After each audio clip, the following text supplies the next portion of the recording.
So in today's talk, I want to give you some foundational principles and techniques for using your breath to control basketball performance, which is, of course, a tradition and a practice that's been around for, I guess, thousands of years in martial arts and yoga, meditation, qigong, things of this nature. But in the basketball world, these principles and techniques that we'll be discussing here aren't as widely known. So the breath is an incredibly powerful way to regulate your nervous system, to change the way that you feel. And I've actually noticed that a lot of up-and-coming players are struggling with things like sort of chronic low-level nervousness, anxiety, fear, even being stuck up in their thoughts, things of this nature that, believe it or not, could be dramatically helped or even in some cases cured simply by changing the way that you breathe.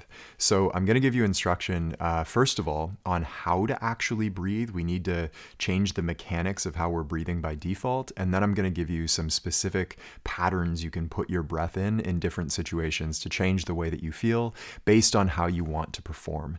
So I think this is going to be a really powerful one. And I will kick this off just by bringing back something that you probably remember.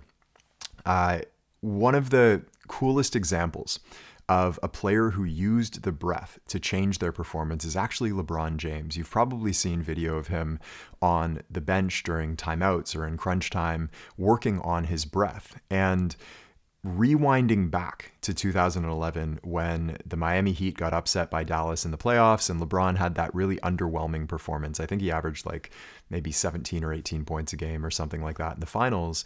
And the whole basketball world sort of came down on him. And we're thinking, you know, when is this generational talent finally going to start delivering in big moments?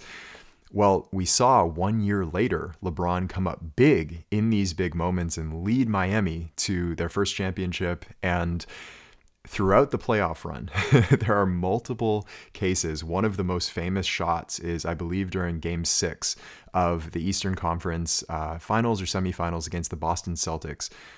Big moment, pivotal game. LeBron, in the heat of the moment, is on the bench during the timeout, meditating on his breath and doing one of the practices that we're going to discuss in today's talk. And so I bring this up now just to reinforce the point here that your breath can have a huge impact on your performance. And of course, I'm sure this wasn't the only factor that contributed to LeBron and Miami being successful the next year, but I can't help but thinking this was a big thing. And LeBron has continued to do it for years and years and years after. So without shifting anything, without changing anything, let's do a quick experiment, okay? So again, don't change the way that you're breathing. Just notice right now, how are you breathing in this moment, okay? As a quick experiment. What most of us find is that when we check in with our breathing, we're barely breathing at all. There's this sort of like shallow, incomplete breath cycle. Maybe we feel a little bit tight. Maybe our posture is contracted, but we're breathing very, very shallow, right? So once again, as an experiment, right now, take a deep breath in through your nose and then slow and smooth and relaxed out through your mouth. Let's do this together right now.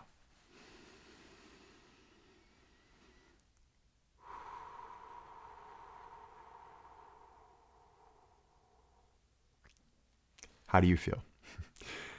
After that, like conscious, slow, smooth, deep breath, you probably found that your nervous system and your body and your mind immediately relaxed. So you can see directly through your experience how the breath is linked right into the nervous system. And we can change the way that we feel. We can relax ourselves. We can charge ourselves with energy even, which we'll get into later in this talk, simply by changing the way that we're breathing. And one core principle here that I I don't want to lose you here. It gets a like very mildly scientific, but this is critical to understand, is the release of carbon dioxide through our exhale. Okay, so of course, when we're breathing in oxygen and carbon dioxide, When we exhale, we're expelling that carbon dioxide. Now, again, carbon dioxide is in high quantities, of course, a poison. That's why we have carbon dioxide detectors in our home. If the carbon dioxide level gets too high, we need to exit the house because we can die. Well, if we're not exhaling fully, it's not that we're going to die, but there's this low grade sort of biochemical poisoning that's happening that science has actually shown shifts our body into a stress response. It kind of goes into this mild fight or flight. And in some cases, it's not mild. This can like ascend into a full-blown panic attack for some people. If you're in a panic attack, if you've ever experienced this, you'll notice it's very hard to breathe. Our system has gone into shutdown. Well, this is what happens with that shallow, tight, incomplete breathing cycle that we notice when we're not exhaling fully and breathing deeply and smoothly in a relaxed way. There's carbon dioxide buildup in our system, sort of like if you imagine a can of soda, which is obviously carbonated using carbon dioxide, and we shake it up, there's a pressure that builds that can only be released when we crack that thing open and the carbon dioxide is let off into the air. So the same thing goes when we're exhaling. It's sort of like cracking that can of soda open and releasing the pressure. Full, deep, relaxed breathing, using the mechanics that we're about to speak about, is critical to keeping your nervous system in a relaxed, not uptight, not contracted, not anxious, not nervous, but smooth and relaxed state, okay? As you hopefully have experienced just doing that quick breathing exercise that we did. So first thing we need to discuss is how to breathe. In the same way that if we were never taught proper shooting mechanics and we went onto the court and we were just like heaving the ball with two hands or like underhanded or something like that, we need to relearn the mechanics of this. And most of us were actually never taught. So the first basic principle here is what I call the rule of thirds. I learned this from an old teacher of mine a long time ago named Paul Chek.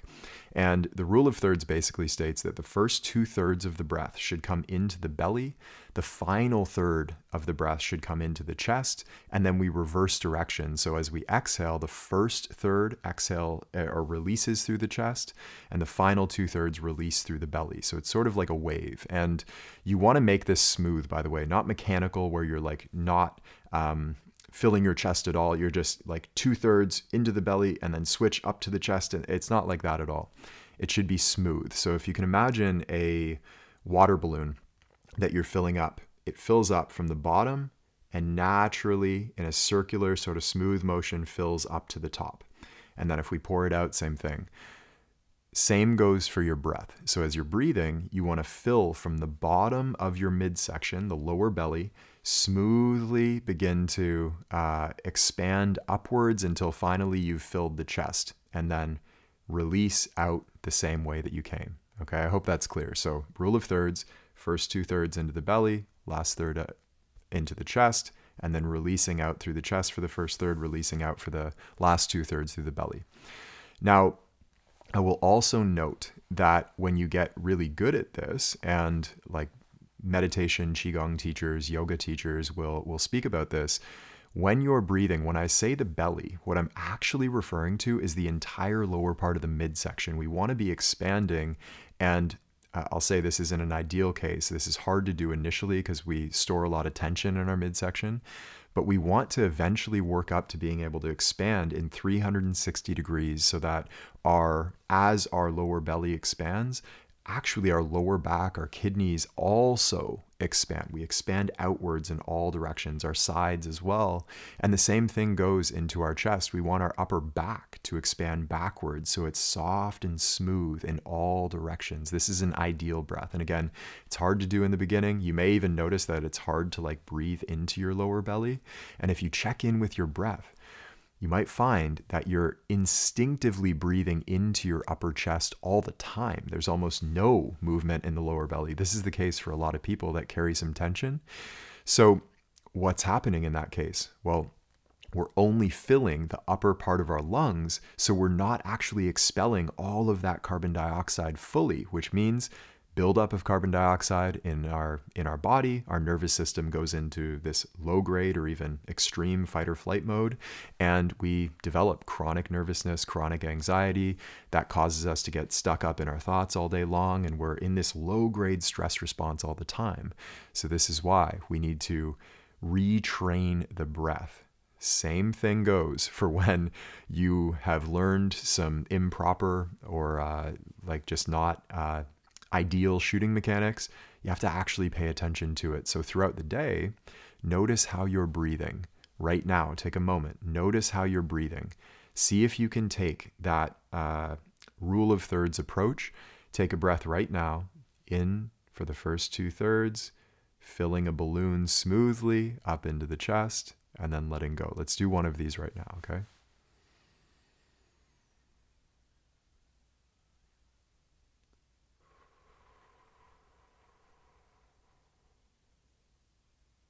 Okay, so how did that feel? And I would actually love it if you could leave me a comment just for my own reference to know where you're at. Let me know what you experienced through these breathing experiments, so to speak. And how was your breathing initially when we first checked in on it? Was it shallow? Was it full?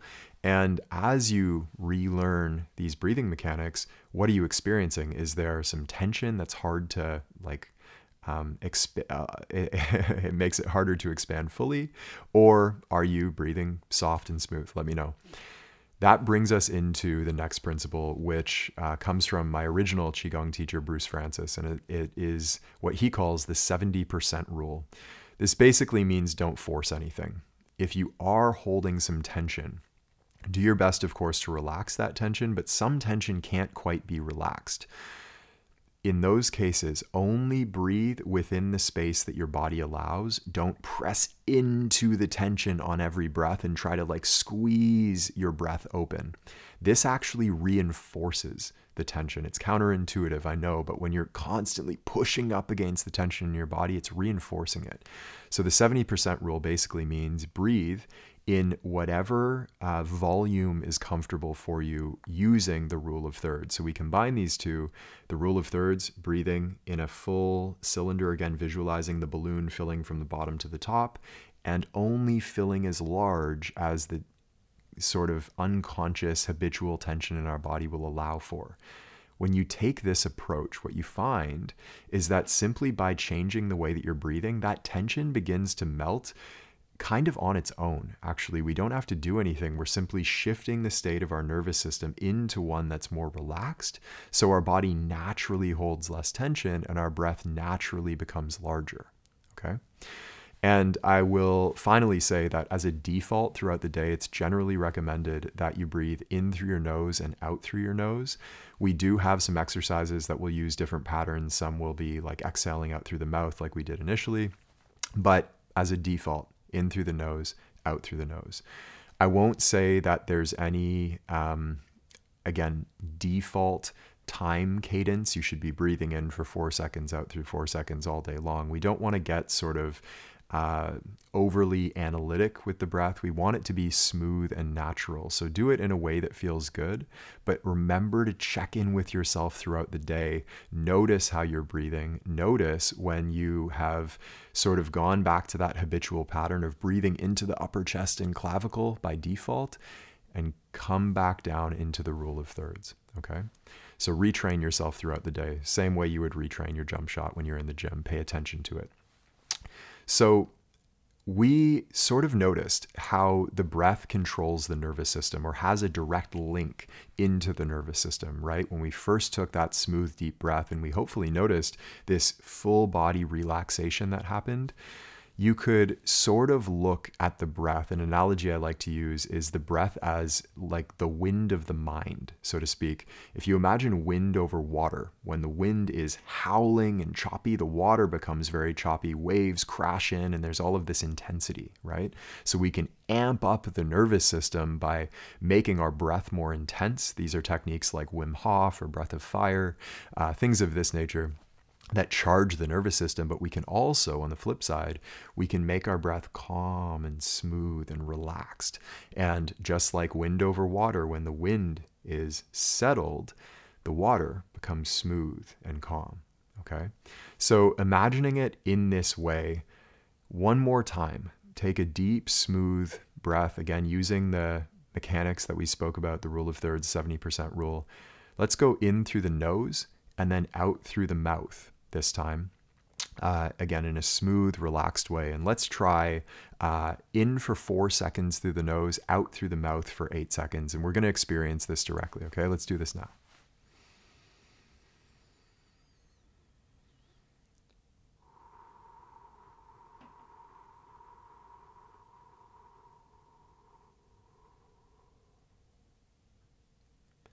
Okay, so how do you feel now after taking that breath? Again, that should be something like 4 in, 8 out. Well, hopefully what you experienced, and what I think most people will experience, is this relaxation of our thoughts settling, our nervous system relaxing. We shift into what's called a parasympathetic nervous system state, which is basically a state of relaxation in very simple terms. Well, let's try right now taking a deep, strong breath. And I apologize in advance. I'm a little bit congested here. It's like Canadian winter, but we're going to do this anyway. So strong, deep breath. Let's actually go in through the mouth now. And we can do this either way, but just for this experiment. In through the mouth and then out through the mouth, not on a time cadence. Let's just take 3 like deep, strong, full, energized breaths. Okay, try this now.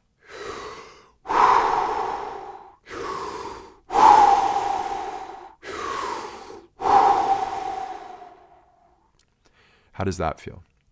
Well, very different. We shifted our nervous system into the opposite of parasympathetic, what's called a sympathetic state, which is energized and full. In some cases, this could be a stress response even, but we can technically or intentionally, I should say, use this type of breathing to energize our nervous system. So you're getting a direct experience, I hope, of that wind of the mind phenomena where the breath is, again, like the wind of the mind, controls the nervous system. And so moving into the specific techniques that I want to discuss, we just did 2 of them. Okay, so in the first case, if we're feeling anxious and nervous, maybe before a game, before a difficult conversation with somebody, before going up and talking to the pretty girl in class, whatever the case may be, on the bench during timeouts, LeBron style, you can do what is called a double length exhale. And we just did this in the 4 in through the mouth, or through the nose, out for 8 seconds through the mouth. So when we slow down the breath in this way and we make it soft and smooth and relaxed, and again, going into the technique, the double length exhale means the exhale is twice as long as the inhale. This will shift us further into relaxation. When we do this, we calm down our nervous system. So rather before a game than trying to think your way into some positive frame of mind and making yourself relax through your thoughts, which of course never works. Anybody that's tried that knows. Just change your breathing. That's it. You don't have to change your thoughts. Just change your breath and your thoughts will naturally settle. Okay, so the double length exhale, what I typically recommend is, as we did, 4 in through the nose, 8 out through the mouth, soft, smooth, relaxed. Okay, you can do this for as many reps as you need. It usually doesn't take a lot. So we just did 1 breath and you probably experienced a relaxation effect just from that 1 breath. You can do as many as 5 to 10, but just as many as is needed. I don't recommend doing like 10 or 15 or 20 minutes of this before a game because that may overly relax you, but as many as you need, okay? If you're feeling weak, maybe low energy, not quite strong, you need to energize yourself. Well, we just did that full, strong, charged breath, which I like to call the animal breath. And you want to be careful with this, okay? Because this is a technique that amplifies whatever you're feeling. So if you're super nervous and uptight and you do this like strong, deep animal breath, well, it's going to make you feel more nervous and uptight. In a lot of cases, it's an amplifier.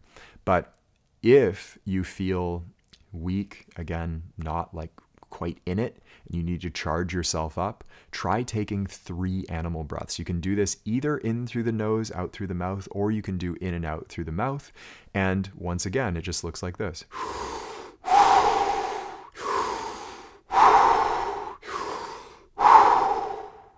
Okay.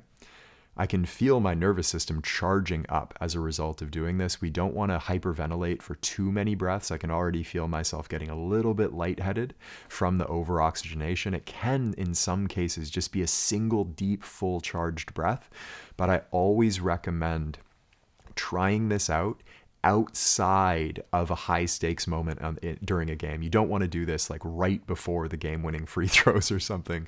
Do this in your training. Try this, in practice, or test drive it is the point, right? Before you take it onto a racetrack in competition, so to speak. So that's the animal breath. And finally, what I want to give you is a training technique that I call the 10 by 10 drill. All this is 10 breaths with a 10-second inhale and a 10-second exhale. While you're doing this, I typically like to do this lying down. You can do it with your knees up. I like to even use a belt to wrap around my knees and buckle my knees sort of so that they're in place, or a yoga strap does the same thing. But this makes it so that you don't, if you Google yoga strap, you'll see what I mean. This makes it so that you don't have to hold tension in your hips to keep your legs in place. You can just relax fully. You can also do this just straight-legged lying down flat. Either way will work. 10 breaths, 10-second inhale, 10-second exhale. Adhering as best you can to the breathing mechanics that we spoke about, the rule of thirds and the 70% rule. In this case, we're actually doing a very controlled, slow breath. So you will, this is one case where the 70% rule doesn't always apply. Towards the end of the inhale and exhale, you will be pushing into some tension, but this is as a technique, not as a default, okay? You gotta see the difference between these two things. We're doing it just for 10 breaths, not as a default way of breathing. In this technique, or this drill, focus your mind on the breath as intently as you can, and try to actually feel like every inch of the breath. It comes into the lower belly, filling the lower belly for somewhere around 6 seconds, and then filling that upper part of the midsection, the chest and upper clavicle for the final 3 to 4 seconds, and then reversing direction, but again, smooth and soft. And you want to make it so that the top and bottom of the breath, like the peak of the inhale when it turns into the exhale and the bottom of the exhale when it turns into the inhale, we want to make that as circular as possible so that there's very little, if any, pause at the top or the bottom. It's just a circle, okay? So 10 seconds in, 10 seconds out for 10 breaths. This does a number of things. It makes you hyper aware of your breath, which is very, very useful, but it also it relaxes your nervous system substantially. So I like to recommend this at the end of workouts. It's a really, really good recovery technique. I like to use it when you're falling asleep in bed at night. It'll help you sleep. You can even do this first thing in the morning in bed as a training drill before you get out of bed. And one of the important points here is that this actually trains your focus.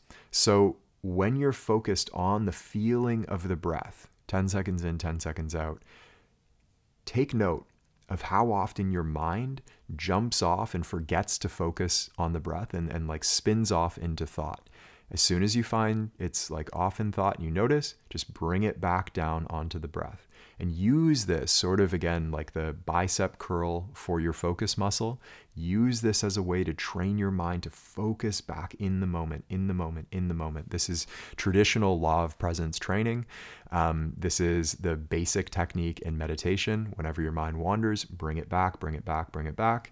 And do this using the 10 by 10 drill. So we kind of get this dual purpose training technique that not only retrains our breath and relaxes our nervous system, but it also trains our ability to hold our mind in the present moment. It's an extremely effective drill that I recommend doing, honestly, as often as you like. You can use this, once again, at the end of workouts. Is very useful because it shifts your nervous system out of that stressed state that you're in during a workout into a parasympathetic mode and initiates the recovery process a lot faster. You can also do this after games. You can do it after practices. Again, when you're falling asleep, when you wake up, things like this. Integrate it into your routine and do it at least once per day. I think you'll see some pretty amazing results if you do this consistently for at least a month. You should feel quite a bit different, actually, at the end of the month. So I will wrap this up just by, let's do a quick recap first. The breath is a direct link into the nervous system. We called it the wind of the mind, right? The smoother and more relaxed the breath is, the more our mind and nervous system settle, and the deeper and fuller and more charged it is, the more we energize and charge up our nervous system. We spoke about how incomplete breathing, that shallow breathing cycle where we've almost forgotten to breathe at all, that a lot of people are stuck in, that actually builds up carbon dioxide in our lungs, in our body, and this puts us into a low-grade stress response. So it's really important if we're struggling with like chronic anxiety and nervousness, it's really important to get full deep breathing. And in some cases, this actually fixes the problem completely. Of course, some people struggle with like deeper causes of anxiety, and this, in that case, I don't want to say it's going to cure it, but it can be a big help, okay? So we also spoke about how to breathe using the rule of thirds. Remember, filling the balloon analogy from the bottom to the top in a smooth way. The 70% rule, which means don't force your breath as a default. Make sure that it's relaxed and only go to about 70% of your capacity.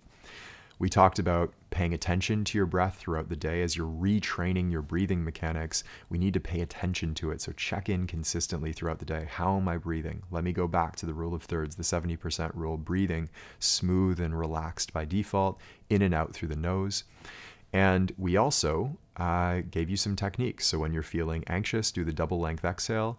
It can be any length, frankly, like you can mess around with the time of this and the cadence, but the default that we typically recommend as a starting point is in for 4 seconds through the nose, out for 8 seconds through the mouth. And then we spoke about the animal breath, and be careful with this, try it in training before you get into a game and do it. But this is a deep charged breath, and you can do 1 to 3 breaths of this is typically enough. And then the 10 by 10 drill for training, which we just spoke about. So I'll wrap this up by saying that your breath is a shockingly accurate developmental metric. And what I mean by this is that, and this is a more advanced concept, but your breath is not only a link into your nervous system and to your mind to control it, but it's also a direct reflection of the health and well-being of your nervous system and your mind. So if you're chronically tense and using incomplete, shallow, tight breathing, it's a sign that there are some obstructions and blockages in your nervous system and in your mind that could be addressed simply by changing the way that you breathe. And so the breath is a mirror into our development that will show you, as you become better and better at breathing, you will literally feel better and better as a human being throughout the day, which is a beautiful thing. But if you do find that you're like really tense and uptight and maybe nervous and anxious in a consistent way, like regularly, then pay attention to your breath. Track it. Notice, is it getting softer and fuller and smoother over time, meaning over weeks and months and even years? And track the way that it feels to track your development, or rather as a developmental metric. So my final question, I guess, to you, and I would really love some feedback on this, is what did you experience as we went through these breathing exercises and spoke about the mechanics and did that initial experiment? Where was your breath initially? How does your breath feel now that we've discussed how to breathe accurately? And what do you, well, rather, I'll make this a little bit more organized for you. My first question is, what did you experience initially in that first experiment? And second, when we did some of those techniques, what was your experience there? I would love to hear that. And it's good for me as a teacher to get your reflection and feedback so that I can make sure that we're on track with these teachings. Okay. So once again, breath is super powerful, super important, as hopefully you experienced in this talk. If you need any help with it, let us know, and I will see you in the next one. Take care. Hey, it's Taylor. I hope you enjoyed today's talk. And if you did, the best thing to do right now while it's fresh in your mind is head over to deepgame.com and join us in our free masterclass where you'll learn all of the basic fundamental principles that, in my opinion, every serious basketball player should know about the part of basketball that's played with the mind. We've had players call this the best hour of basketball learning of their lives. And again, it's completely free of charge today. So head over to deepgame.com, join us, and I will see you there.